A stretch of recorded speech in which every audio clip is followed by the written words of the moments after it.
नमस्कार, मैं हूं नरेश शर्मा।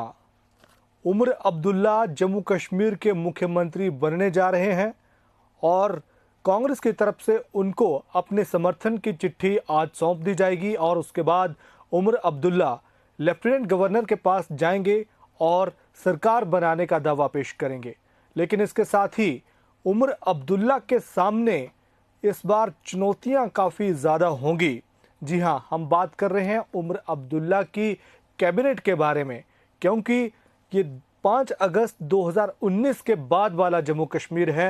ये 5 अगस्त 2019 के पहले वाला जम्मू कश्मीर नहीं है, क्योंकि 5 अगस्त 2019 के बाद जम्मू कश्मीर में कई सारे बदलाव आ गए हैं और इन्हीं बदलावों के तहत अब जो कैबिनेट होगी जम्मू कश्मीर की, उस कैबिनेट में 20 से 25 मंत्री नहीं होंगे। इसमें सिर्फ अगर बात करें तो 10 जो है मंत्री ही होंगे, यानी कि जो असेंबली है जम्मू कश्मीर की उसका सिर्फ 10% जो सदस्य हैं असेंबली के, उनको ही मंत्री बनाया जाएगा, यानी कि मंत्रिमंडल में शामिल किया जाएगा। असेंबली के सदस्यों की संख्या का सिर्फ 10% ही मंत्रिमंडल में शामिल किया जाएगा, क्योंकि ये 5 अगस्त 2019 के बाद वाला जम्मू कश्मीर है। आबादी वही है, वही जम्मू कश्मीर है, वही ज्योग्राफी है, लेकिन ये अनुच्छेद 370 के हटाए जाने वाला नया जम्मू कश्मीर है और इस जम्मू कश्मीर में अब 20-25 मंत्री नहीं होंगे, सिर्फ 10 मंत्री ही शामिल होंगे, यानी कि मुख्यमंत्री के अलावा 9 और मंत्रियों को मंत्रिमंडल में शामिल किया जाएगा। ऐसे में उमर अब्दुल्ला के सामने बड़ी चुनौती है, क्योंकि चुनौतियां उनके सामने कई हैं मंत्रिमंडल को लेकर, जिसमें कई सारे जो वरिष्ठ नेता हैं, यानी कि जो सीनियर नेता हैं, वो एक बार फिर से विधायक बनकर आए हैं। इसके अलावा जो सहयोगी पार्टी है कांग्रेस, उसका जो नुमाइंदगी देनी है, यानी कि उसकी तरफ से जो हिस्सेदारी देनी है कांग्रेस को मंत्रिमंडल में, उसको लेकर चुनौती बनी हुई है। और जो आज़ाद उम्मीदवार भी चुनकर आए हैं, उनको भी मंत्रिमंडल में शामिल करने की चुनौती है। इसके साथ ही जो जम्मू खित्ते का, खास करके कठुआ, सांबा, जम्मू और उधमपुर ज़िला है, इस हिस्से को भी नुमाइंदगी देनी है मंत्रिमंडल में, इसको भी मंत्रिमंडल में तरजीह देनी है, इस हिस्से को, वे भी चुनौती बनी हुई है। अगर बात करें उमर के सामने चुनौतियों की, तो अपनी पार्टी के वरिष्ठ सहयोगियों को संतुष्ट करना उनको लेकर एक चुनौती होगी और गठबंधन सहयोगी कांग्रेस और समर्थन दे रहे आज़ाद विधायकों को भी मंत्रिमंडल में शामिल करने की चुनौती होगी।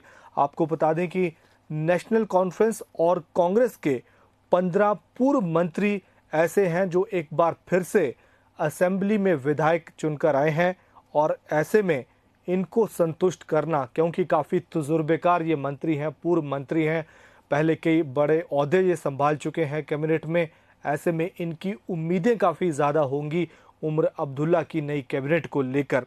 नेशनल कॉन्फ्रेंस की अगर बात करें तो जो उम्मीदवार जीते हैं, जो पूर्व मंत्री रह चुके हैं, उनमें अब्दुल रहीम राथर हैं, सकीना मसूद है, मुबारक गुल हैं, अली मोहम्मद सागर हैं, पूर्व डिप्टी स्पीकर जावेद डार हैं, कैसर जमशीद मीर हैं। ये तमाम जो बड़े नेता हैं नेशनल कॉन्फ्रेंस के, ये कई बार के विधायक हैं और मंत्री रह चुके हैं और इनको संतुष्ट करने की उमर अब्दुल्ला के सामने चुनौती होगी। वहीं अगर सहयोगी कांग्रेस की अगर बात करें तो कांग्रेस के विधायकों में जो नए चुनकर आए हैं, उनमें पूर्व मंत्री गुलाम हसन मीर शामिल हैं, पीरजादा मोहम्मद सईद शामिल हैं, तारिक हमीद करा शामिल हैं, पूर्व डिप्टी स्पीकर निज़ामुद्दीन भट्ट शामिल हैं और इनको भी काफ़ी उम्मीद है। सूत्रों के मुताबिक कांग्रेस की तरफ से मंत्रिमंडल में 3 सीटें मांगी जा रही हैं, यानी कि 3 पद मांगे जा रहे हैं। वहीं नेशनल कॉन्फ्रेंस जो है वो 1 या 2 पद ही, 1 या 2 जो बर्थ है वही कांग्रेस को देने की इच्छुक है। लेकिन चुनौतियां कांग्रेस के सामने यहीं ख़त्म नहीं होती, क्योंकि अगर बात जम्मू खित्ते की करें तो जम्मू खित्ते से नेशनल कॉन्फ्रेंस ने 7 सीटें जीती हैं और इन 7 सीटों में से 2 हिंदू ही उम्मीदवार जीते हैं, जिनमें नौशहरा से सुरेंद्र चौधरी शामिल हैं। इन्होंने रविंद्र रैना को हराया है और रामबन से अर्जुन सिंह जो कि नेशनल कॉन्फ्रेंस के एक सीनियर नेता हैं और एडवोकेट भी हैं, इनको भी इन दोनों को, सुरेंद्र चौधरी और रामबन से जो अर्जुन सिंह है, इन दोनों में से किसे कैबिनेट में जगह मिलेगी ये भी चुनौती होगी। क्योंकि अगर आज़ाद उम्मीदवारों की बात करें तो 7 आज़ाद उम्मीदवार भी चुनकर आए हैं और इन 7 में से किस किस को मंत्री बनाया जाएगा, क्योंकि 5 आज़ाद उम्मीदवारों ने, आज़ाद विधायकों ने अपना समर्थन जो है वो नेशनल कॉन्फ्रेंस को देने का ऐलान कर दिया है। ऐसे में किस आज़ाद विधायक को कैबिनेट में शामिल किया जाएगा, ये चुनौती नेशनल कॉन्फ्रेंस के सामने बड़ी होगी, उमर अब्दुल्ला के सामने बड़ी होगी। क्योंकि अगर छंब से बात करें तो जो आज़ाद विधायक चुनकर आए हैं सतीश शर्मा, उन्होंने भी अपना जो समर्थन है वो दे दिया है नेशनल कॉन्फ्रेंस को। हालांकि वो पार्टी में शामिल नहीं हुए हैं। वहीं बनी से डॉक्टर रामेश्वर की भी चर्चा यही है कि उन्होंने भी उमर अब्दुल्ला को अपना समर्थन दिया है सरकार बनाने के लिए, और फिलहाल वो नेशनल कॉन्फ्रेंस में शामिल तो नहीं हो रहे हैं लेकिन समर्थन दे दिया है। तो ऐसे में इन दोनों विधायकों में से किसे मंत्रिमंडल में शामिल किया जाएगा, किसे नहीं किया जाएगा, ये चुनौती होगी। कांग्रेस की अगर बात करें तो जम्मू खित्ते से कांग्रेस ने महज एक ही सीट जीती है, वो भी राजौरी की सीट जीती है और मुस्लिम विधायक चुनकर आए हैं। जम्मू खित्ते से कांग्रेस का कोई भी विधायक इसके अलावा चुनकर नहीं आया है, कोई हिंदू विधायक नहीं चुनकर आए हैं।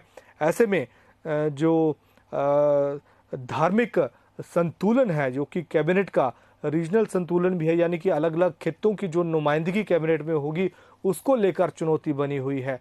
सिर्फ जम्मू खित्ते की अगर बात करें तो जम्मू खित्ते से ज़्यादातर विधायक भारतीय जनता पार्टी के चुनकर आए हैं, 29 विधायक बीजेपी के चुनकर आए हैं और कांग्रेस की तरफ से 2 ही हिंदू विधायक जो हैं वो चुनकर आए हैं जम्मू खित्ते से, जिनमें सुरेंद्र चौधरी और अर्जुन सिंह शामिल हैं, और 2 आज़ाद जो विधायक चुनकर आए हैं छंब से सतीश शर्मा और बनी से डॉक्टर रामेश्वर शर्मा।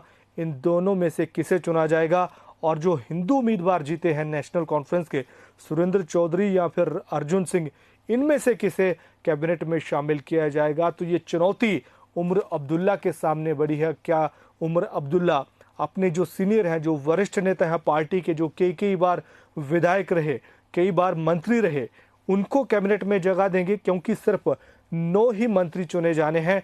क्या वो कांग्रेस को तरजीह देते हैं? क्योंकि कांग्रेस की अगर बात करें तो कुल 6 सीटें जीतकर कांग्रेस आई है और 6 के 6 विधायक जो हैं कांग्रेस के वो मुस्लिम समुदाय से हैं। हिंदू समुदाय से कोई भी कांग्रेस का विधायक चुनकर नहीं आया है। ऐसे में जम्मू खित्ते, खास करके जो कठुआ, सांबा, उधमपुर की जो बेल्ट है, इसमें से किसे मंत्री बनाया जाएगा? क्योंकि यहाँ से ना तो नेशनल कॉन्फ्रेंस को कोई नुमाइंदा मिला है और ना ही कांग्रेस को कोई नुमाइंदा मिला है। यानी कि बड़ी ही जो जिसे कह सकते हैं कि एक असमंजस की स्थिति होगी उमर अब्दुल्ला के सामने कि वो किसे संतुष्ट करें और किसे जो है वो नाराज़ करें। क्योंकि कई सारी चुनौतियां जो हैं, जो मैंडेट मिला है जम्मू खित्ते से बीजेपी को मिला है 29 सीटें, और कश्मीर की अगर बात करें तो 42 सीटें मिली हैं, जिसमें 7 सीटें जम्मू खित्ते से मिली हैं और 2 हिंदू समुदाय के जो विधायक चुनकर आए हैं नेशनल कॉन्फ्रेंस के। तो चुनौती काफ़ी होगी, क्योंकि जम्मू कश्मीर में अब बदलाव आ चुका है। ये अनुच्छेद 370 हटाए जाने के बाद का जम्मू कश्मीर है। अब यहाँ पर 20 से 25 विधायक नहीं होंगे, सिर्फ 10 जो 20 से 25 मंत्री नहीं होंगे, सिर्फ 10 ही मंत्री जो हैं वो चुने जाएंगे। इनमें एक मुख्यमंत्री खुद शामिल होंगे और 9 जो हैं दूसरे मंत्री शामिल होंगे। तो चुनौती काफ़ी दिलचस्प है कि आखिरकार उमर अब्दुल्ला जो है अपनी कैबिनेट में किसे शामिल करते हैं, किसे वो खुश करते हैं और किसे नाराज़ करते हैं। ये देखना दिलचस्प होगा। फिलहाल इतना ही। धन्यवाद।